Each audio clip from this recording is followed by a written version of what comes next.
पर्व के रूप में, ऋषि बोधोत्सव के रूप में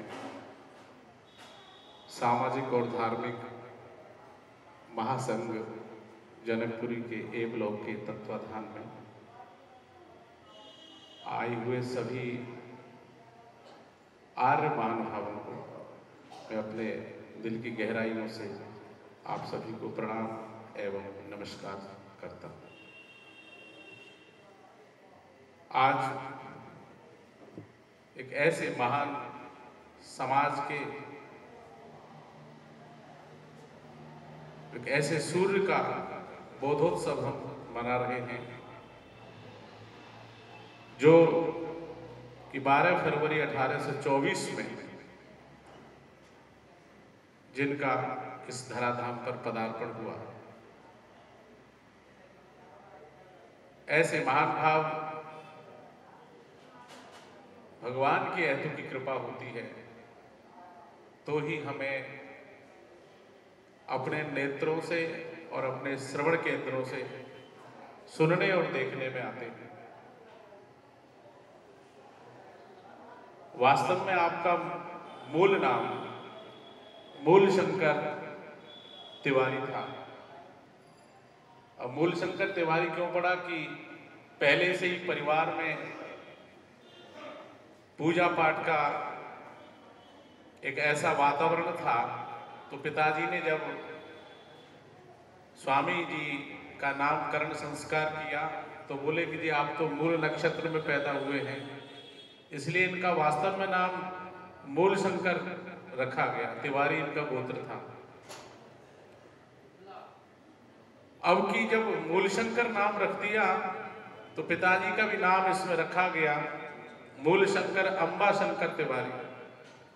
जैसे आज प्रधानमंत्री मोदी जी का नाम रखते हैं ना, नरेंद्र दामोदर दास मोदी, ऐसे ही एक प्रथा थी और ये वास्तव में होना चाहिए। किसी की पहचान है तो पहले अपना नाम फिर अपने पिताजी का नाम। क्योंकि विवाह जब फेरा पढ़ाते हैं ब्राह्मण लोग तो उसमें भी उसके 3 पीढ़ियों का नाम लिया जाता है। उनके दादाजी का नाम, उनके पिताजी का नाम और स्वयं का नाम। आपका जो जन्म था वो गुजरात में हुआ, क्योंकि मैं तो सनातनी आदमी हूँ, मुझे पहली बार इस मंच पर बोलने का मौका मिल रहा है और मुझे निमंत्रण जो है जगदीश प्रसाद जी जो मेरे नाम राशि हैं, उन्होंने मुझे कहा कि हमारे यहाँ पर आर्य समाज का महर्षि श्री दयानंद जी का बोधोत्सव है, तो आप एक बार आए और हमारे भी समाज से जुड़ करके देखें। क्योंकि मैं तो साहित्य का आदमी रहा हूँ और मुझे अच्छा लगा कि ये तो अच्छी बात है, ज्ञानार्जन तो कहीं से भी लेना चाहिए। क्योंकि मैं भागवत का वक्ता रहा हूं और उसमें भी मूल तत्व के बारे में मैं स्वामी जी से बहुत ही इतना अच्छा उनसे प्रभावित हुआ हूं।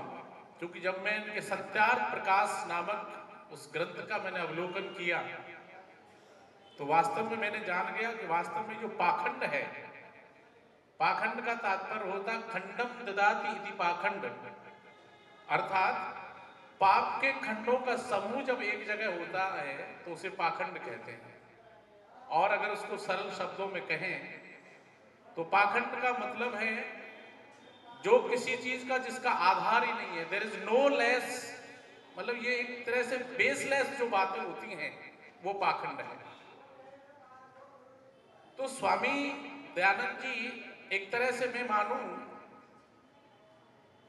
तो मध्यकालीन भारत 1556 ईस्वी का अगर हम उस ओर चलें तो कबीरदास जी से मुझे लगता है वो बहुत प्रभावित हुए होंगे उनके ग्रंथों से, उनकी शब्दावली से। क्योंकि कबीर जी ने लिखा था कि पाथर पूजे हरि मिले तो मैं पूजूं पहाड़, और जाते तो चाखी भली पीस खाए संसार। अर्थात पत्थर पूजने से हरि नहीं मिल सकता, पत्थर की मूर्ति पूजने से हरि नहीं मिल सकता। उधर तो हम ओम जय जगदीश हरे बोल रहे हैं और मन के अंदर किसी की आलोचना या किसी की कटिंग चल रही है तो वो तो एक तरह से ढोंग ही हुआ, पाखंड ही है। पत्थर पूजने का मतलब तो यह है कि हम अपने मन की वृत्ति को एकाग्रचित करें, ये उसका तात्पर्य है।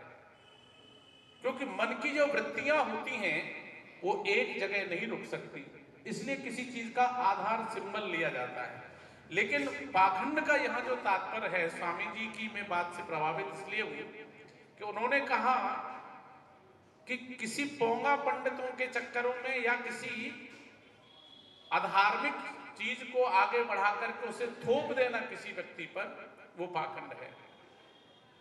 इसलिए कबीर की बातें मुझे इसलिए अच्छी लग रही हैं कि पत्थर पूजने से हरि नहीं मिल सकता। अरे इससे भला तो है चक्की के पीसने से, अरे आटा तो पिस जाता है, श्रम भी हो गया और श्रम के साथ साथ ही हमें उस श्रम का फायदा भी हुआ। जाते तो चाखी भली पीस खाए संसार, इसलिए तो वो ज्यादा अच्छी है। वही बात जो है स्वामी जी ने कही। घटना आप लोग सब आर्य समाजी हैं, सब लोग जानते हैं। ये घटना उस समय से वो प्रभावित हुए कि जब शिवरात्रि का पर्व था। और मैं आपको और एक बात बताऊं कि मुझे निमंत्रण जगदीश प्रसाद शर्मा जी ने, जो आपके महामंत्री हैं, आपने भी मुझे शिवरात्रि वाले दिन ही निमंत्रण दिया था। क्योंकि मेरा जो प्रोग्राम चल रहा था शिव तत्व पर, अभी पाराशर जी जो बैठे थे, इनका जो वहाँ पर मंदिर है C3 में, वहाँ शिव जो राम मंदिर मार्ग में सनातन धर्म मंदिर है, तो वहाँ पर हमारा 4 दिवसीय प्रोग्राम था। और आपने मुझे वहाँ पर निमंत्रण मैंने सहज स्वीकार कर लिया। तो मैं तो ये मानता हूँ कि जैसे उन्हें स्वामी जी को शिवरात्रि वाले दिन ही एक तरह से ज्ञान प्राप्त हुआ। उन्होंने देखा कि शिवरात्रि का दिन था, सभी घर में वातावरण था कि हम सब लोग व्रत रहते हैं, तो व्रत रखा गया। पूजा 4 प्रहर की हुई। तो रात्रि के जब तीसरे पहर में 12 से 3 के बीच में उनके पिताजी थे, वो सोने लग गए। अब जब सोने लग गए तो देखा कि चूहे कहीं से आ रहे हैं और शिवजी के उस शिवलिंग पर जो सामान पूजा का चढ़ा हुआ है उसे ही कुतरने लग गए, मुंह से ले जाने लगे। तो उन्होंने देखा कि ये कैसा देव है जो अपनी रक्षा स्वयं नहीं कर सकता है, तो हम इसे क्यों पूजे। वहीं से उनको ज्ञान प्राप्त हो गया।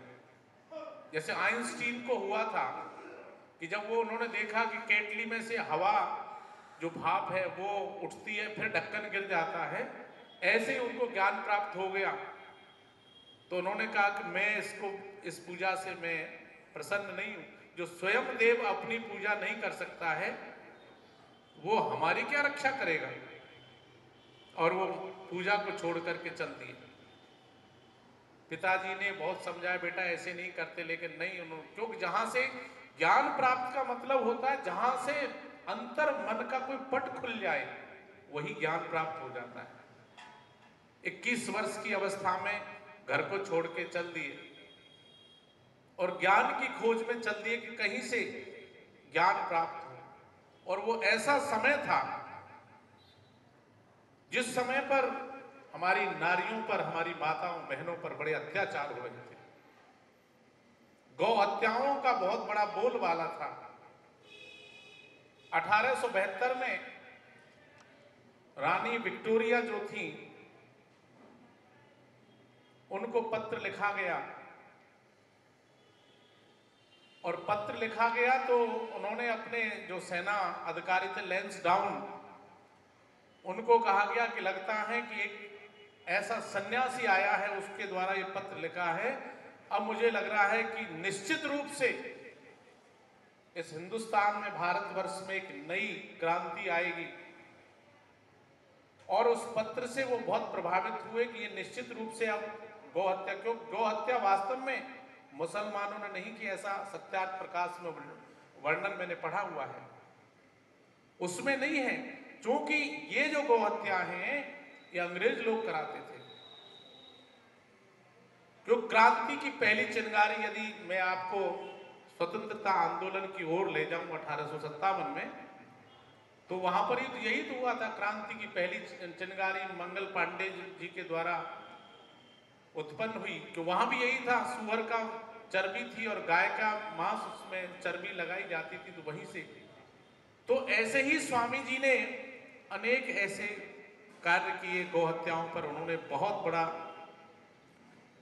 एक मुहिम चलाई मानव सेवा के लिए, परोपकारों के लिए। मानव की सेवा कैसे हो, हम मंदिरों में जाकर के अनेक प्रकार की पूजाओं में धन दे रहे हैं और कोई बाहर बेचारा गरीब पड़ा है उसको नहीं दे रहे हैं। उसको देना पहला कर्म है,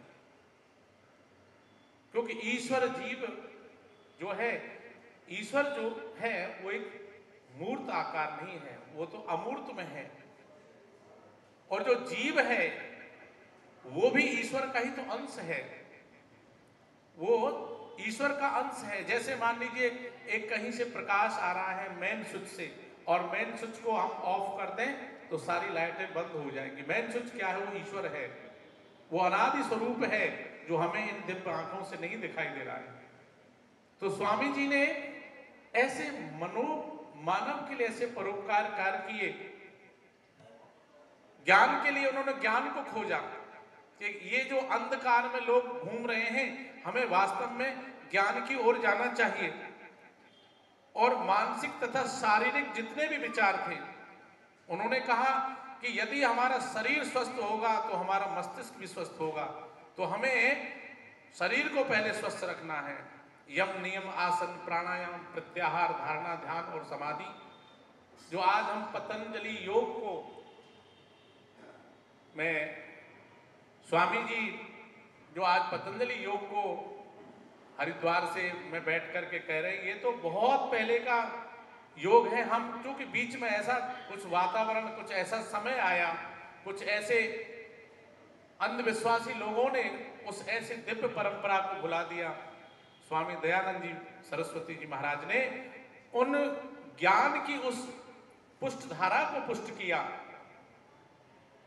उन्होंने अष्टांग योग के ऊपर बहुत बल दिया कि जब तक व्यक्ति स्वस्थ नहीं होगा तो मानसिक रूप से वह स्वस्थ नहीं हो सकता। नारी शिक्षा पर इतना अच्छा बल दिया। अगर प्राचीन भारत में हम जाएं तो प्राचीन भारत में हमारी नारी का जो शिक्षा का वातावरण था बहुत उच्च कोटि का था। मैं कई ऐसी नारियों का उदाहरण आपके सामने रखूं। अगर वास्तव में देखा जाए तो सीता जी के बारे में आप जानते हो, वाल्मीकि रामायण में इतना अच्छा उनका वर्णन मिलता है 26वें खंड में। माता जानकी जो थी वो बहुत विद्वान थी, विदुषी थी। लेकिन जो ये मुस्लिम जब समय आया, मुस्लिम 16वीं शताब्दी का जो समय था, उसमें हमारी माताओं बहनों के लिए पर्दा प्रथा उन्होंने लगा दी कि बाहर से नहीं निकलेंगे। क्यों? क्योंकि जो मुस्लिम लोग थे वो क्या करते थे, जो सुंदर नारी होती, बहन बेटी होती थी, उन्हें जबरन उठा ले जाते थे। तो उन्होंने पर्दा शुरू कर दिया, ना मुंह देखेंगे और ना हमारी बहन बेटियों का इस तरह से उनका अपमान होगा। तो वहां से क्या है, शिक्षा पर जो बल था वो कम हो गया। धीरे धीरे अज्ञानता का जो वातावरण था, अज्ञानता का जो पर्दा था, वो धीरे धीरे बढ़ने लग गया। तो स्वामी जी की कितनी कृपा रही कि हमारे इस भारत देश के लिए नारियों की शिक्षा के ऊपर इतना बल दिया उन्होंने। जयशंकर प्रसाद की यदि मैं कविता की बात करूं, स्नातकोत्तर 10वीं से लेकर स्नातकोत्तर की परीक्षाओं में पढ़ाई जाती हैं। एमए हिंदी साहित्य में बहुत अच्छा उनका एक है कामायनी, उनकी पुस्तक है, आपने पढ़े होंगे, बहुत विद्वान बैठे हैं। कामायनी उनका है, उसमें है एक लज्जा सर्ग है। नारी तुम केवल श्रद्धा हो, विश्वास रजत के नग पगतल में, पीयूष स्रोत सी बहा करो अंबर के नग पगतल में। तो नारी क्या है, बोले श्रद्धा का भाव है।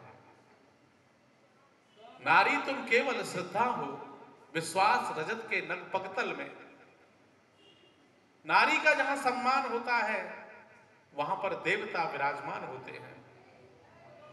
जहां पर नारी का सम्मान होता है वहां ईश्वर विराजमान होता है। यही बात स्वामी जी ने कहा। हमारी बेटियों के लिए शिक्षा के लिए उन्होंने दरवाजे खोले।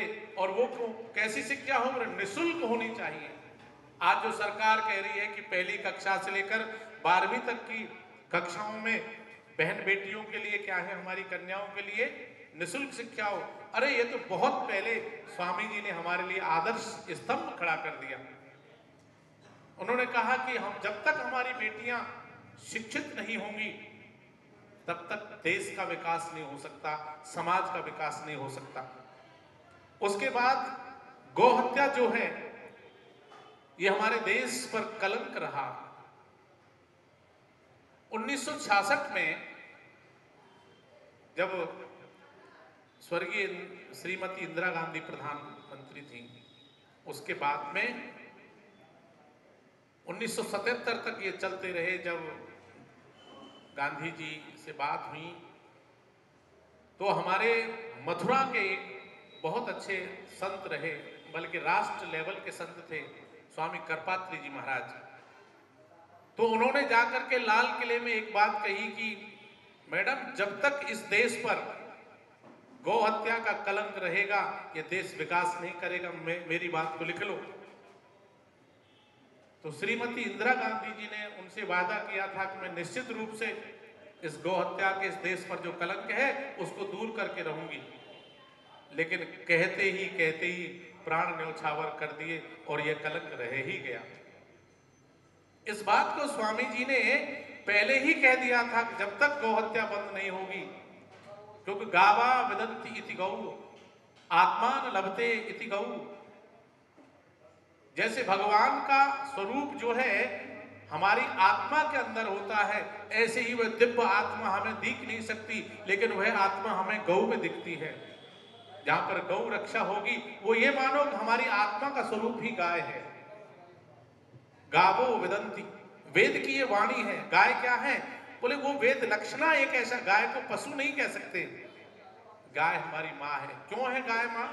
लोग कहते थे एक पशु जा रहा है ना। गाय को माँ का दर्जा क्यों दिया गया है? वो इसलिए दिया गया है कि गाय कभी भी अपने बछड़े या बछिया को कभी भी लात नहीं मारती।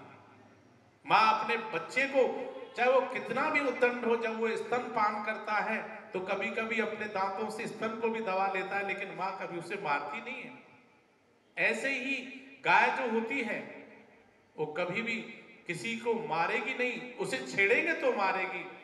गाय का दूध है, घी है, घृत है, अनेक अनेक उसके जो पदार्थों के द्वारा हमारा शरीर पुष्ट होता है, हमारी खाद्य वस्तु हमें प्राप्त होती है। और दूसरी बात है, किसानों के लिए गाय तो मसीहा है। वह जब बछड़ा बड़ा हो जाता है तो बैल बनता है और खेती के लिए काम आता है। इसलिए गाय जो है, गाय के पास में रहने से, गौशाला में आप जाए, अनेक प्रकार के रोग हैं वो दूर हो जाते हैं। गाय के दुग्ध से अनेक प्रकार के रोग दूर होते हैं। गाय का जो गौमूत्र है अनेक प्रकार की बीमारियों को दूर करता है। तो स्वामी जी कितने बड़े वैज्ञानिक की उन्होंने खोज की, एक तरह वैज्ञानिकता परक भाषा थी उनकी। उन्होंने कहा कि जब तक गाय की सेवा नहीं होगी, गाय का कलंक इस देश से नहीं हटेगा, यह देश विकास नहीं कर सकता। उसके बाद उनका बड़े अच्छे उनके मैंने पुस्तक पढ़ी सत्यार्थ प्रकाश में, तो उसमें से कुछ पॉइंट्स मैंने लिए। उन्होंने बताया कि बाल विवाह, राजा राममोहन राय ने बाल विवाह के ऊपर बहुत उन्होंने जोर दिया। तो उससे भी पहले स्वामी जी की जो बात थी वो मुझे और अच्छी लगी। पहले छोटी छोटी अवस्थाओं में कन्याओं का विवाह कर दिया जाता, 4-5 साल की बेटी हुई उसका विवाह कर दे, ये अंधविश्वास है। बोले नहीं जी, जब तक बेटी का, क्योंकि उस समय ऐसा था कि समाज में ऐसी कुरीतियां व्याप्त थी, बड़ी हो जाएगी, लोग बुरी दृष्टि से देखेंगे, पता नहीं क्या क्या समाज में ऐसा हो जाएगा। उन्होंने नहीं, अरे उस कन्या का जब तक शारीरिक समग्र विकास नहीं होगा तो स्वस्थ, कहते हैं स्वस्थ मस्तिष्क में ही एक अच्छा विकास हो सकता है। तो उन्होंने वैज्ञानिकता परख पर देखते उन्होंने देखा कि बाल विवाह में यदि किसी कन्या का विवाह कर देंगे तो उसका कैसे विकास होगा। उसका सर्वांगीण विकास रुक जाएगा। तो उन्होंने उस पर जोर दिया कि बाल विकास के लिए हमें बाल विवाह को रोकना होगा। उनका बहुत उन्होंने पुरजोर विरोध किया। फिर बात आई सती प्रथा पर। हमारे समाज में कैसी कैसी कुरीतियां थी। सती प्रथा, किसी भी कारण से मान लीजिए पति देव स्वर्गवास हो गया तो उस समय यह था कि नहीं, अब तो इसको भी इसी के साथ मरना पड़ेगा। और एक तरफ तो कहते कि हम धार्मिक विचार के हैं और दूसरी तरफ करते थे हम तो एक तरह से हत्या कर रहे हैं। तो स्वामी जी ने कहा नहीं, ये सती प्रथा जो है ये गलत है। अरे विदेशों के लोग वो देख के हमें हंसते हैं, ये कैसा देश है, एक जीवित प्राणी को उसके साथ जला रहे हैं। वैसे कहते हम धार्मिक हैं। तो उन्होंने विरोध किया, और विरोध ही नहीं बल्कि पुरजोर देकर के उसके बंद कराने का पूर्ण उन्होंने प्रण ले लिया। उन्होंने कहा कि नहीं, अगर सती प्रथा नहीं है, उसका विधवा जो है उसका पुनर्विवाह होना चाहिए। वह जो बेटी है वो कैसे अपना जीवन को काटेगी, दो लोग बुरी दृष्टि से देखेंगे। तो विधवा जो है पुनर्विवाह के लिए उन्होंने ये पूरा आंदोलन चलाया और पुरजोर करके हमारे समाज में उस कलंक को दूर करने का पूर्ण कोशिश की। और आज लगभग हम देखते हैं कि शायद कुछ उदाहरण ऐसे होंगे जो विधवा पुनर्विवाह के लिए, ज्यादातर कुछ समाज में हो सकता है कुछ ऐसे हों, लेकिन ऐसा देखने में बहुत कम आता है। फिर उन्होंने एक संदेश दिया एकता के ऊपर। मैंने एक 12वीं कक्षा में एक पुस्तक पढ़ी पंडित जवाहरलाल नेहरू की, the education struggle of education. उन्होंने कहा शिक्षा के प्रति जो है संघर्ष होना चाहिए। हमारे विभिन्न मत हैं, विभिन्न हमारे धर्म हैं, विभिन्न पथ हैं, विभिन्न प्रकार के रास्ते हैं, लेकिन क्या है, हमें अनेकता में एकता होनी चाहिए। Diversity in unity of India. Bharatvarsh में जैसे अभी अगर हम